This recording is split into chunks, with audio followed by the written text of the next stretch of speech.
بسم اللہ الرحمن الرحیم۔ السلام علیکم۔ وفاق المدارس کے قائدین نے سینٹ سے عربی زبان کو لازمی قرار دینے کا بل منظور ہونے کو خوشائند قرار دیا۔ انہوں نے سینٹ کے تمام اراکین بالخصوص بل کے محرک جوید عباسی کو خراج تحسین پیش کرتے ہوئے اس بات کی ضرورت پر زور دیا کہ عربی زبان کی تعلیم و تدریس پر سنجیدگی سے توجہ دی جائے اور بل کی روح کے مطابق عمل درآمد کیا جائے۔ وفاق المدارس کے قائدین نے کہا ہے کہ چاروں صوبوں میں عربی زبان کی تعلیم و تدریس کے حوالے سے قانون سازی کی جائے۔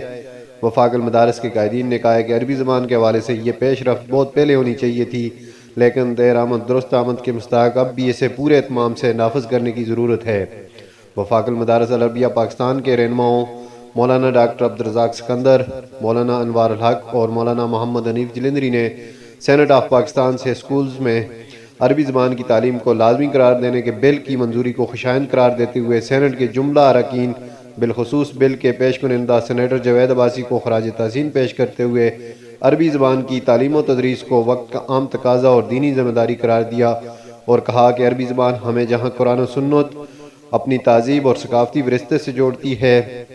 وہیں عالم اسلام کے وسیع نیٹ ورک سے بھی وابستہ کرتی ہے۔ اس لیے قیام پاکستان کے وقت بھی ہمارے ہاں عربی کو قومی زبان قرار دے کر اس کی تعلیم کو لازمی قرار دیا جاتا تو آج اس کے اثرات و ثمرات ہمارے سامنے ہوتے۔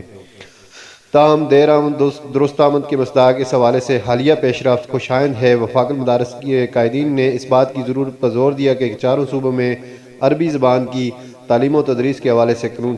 سازی کی جائے اور اس قانون پر سنجیدگی اور اہتمام سے عمل درآمد کو یقینی بنایا جائے۔ وفاق المدارس کے قائدین نے پیشکش کی ہے کہ عربی زبان کی تدریس کے لیے رجال کار ہمارے مدارس کا وسیع نیٹ ورک مہیا کرے گا اور اس حوالے سے جتنے افراد کی خدمات درکار ہوں گی ان کا وفاق المدارس اور دینی مدارس سے مطالبہ کیا جا سکتا ہے۔